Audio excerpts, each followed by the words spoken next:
Question for you.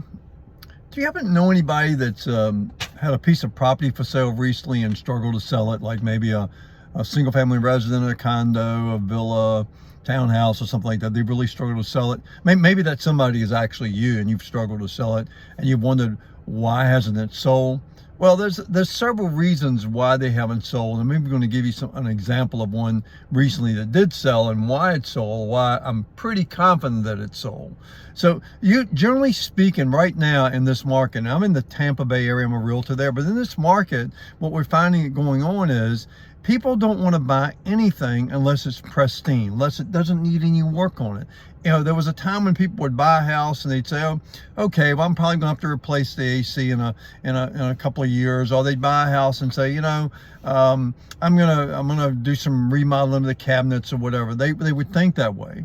But because of the hurricanes that hit us a year or so ago, because they blasted us a couple of times, 2 hurricanes like in a row, there's so many homes right now that need repairs and people can't get them done. They can't hire contractors, and people who do hire a contractor, they're oftentimes frustrated with the contractors. They can't get the work done in a timely manner. I mean, it's been over a year ago, and my real estate partner right now, her home still isn't finished, and I have no idea when it will be finished. So everybody's struggling with that. But the point I'm trying to make here is that people don't want to buy anything that they have to worry about getting anything done on it.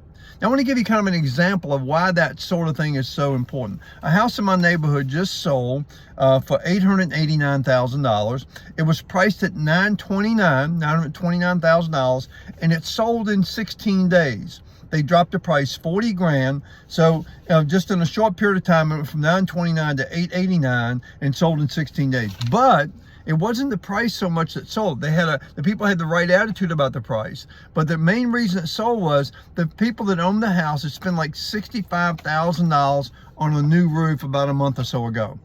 And so anybody buying that house now has one major expense that they don't have to worry about. The house is pretty much pristine. The rest of the house well maintained. And get this now. Price also plays a big role in why something sells or not. So keep in mind, people don't want to buy anything. They got to worry about getting repairs. It's not just the spending of the money, which can be an issue, but they don't want to have to deal with all the heartburn and aggravation that goes with it. Now, these people bought this house like 29 years ago, and they only paid $300,000 for it.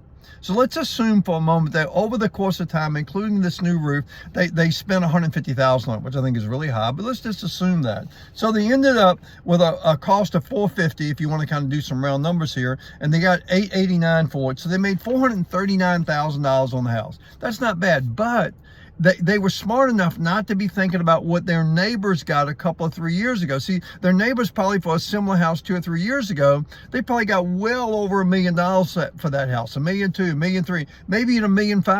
But that's a different market. So they were smart enough not to have this mindset of, well, my neighbor got 1.2 million, and I'm not taking any less than 1.2 million. That doesn't make any sense. Come on, these people were smart enough not to do that. So the key components here, again, a quick review for you in case you've got a property you've been trying to sell and can't get it sold, is it pristine? Is it really ready to go? I mean, is there any expense? Because people, you know, realtors, that if you're working with a realtor and they're trying to find your house, well, they're going to check the tax records to see what type of repairs have been done. When was an AC last replaced? When was a roof last replaced? And if you got an AC that's 20 years old, God bless you if it lasted that long, but if you got an AC that's 20 years old, that's probably going to be a strike against you. And look, the other key component is the photos. Maybe your realtor took the photos. Now that the iPhone works really well, or the phones work really well today. Yeah, the cameras are really great, but you really do need professional photos and professional marketing. So here's the 3 things again. Number 1, does that property need any work done on it? And because that's going to be a real turnoff. If those photos are bad, you got lousy photos, and the property needs work on it, the tax records indicate they ain't had nothing done in a long time, those things are going to hurt you. And certainly the price is going to hurt you. If you're a hardhead, I'm not saying you're a hardhead, I'm saying some people might be a hardhead. If you're a hardhead about pricing, you ain't going to get your house sold. Hey, you've probably been in your house 10, 15, 20 years. Take the profits and run. Don't be a knucklehead. I'm Tommy Gibbs. I work for Global Lifestyle LLC. I'm a realtor in the Tampa Bay market. If I can help you, please reach out. Thanks and have a great day. See you. Bye.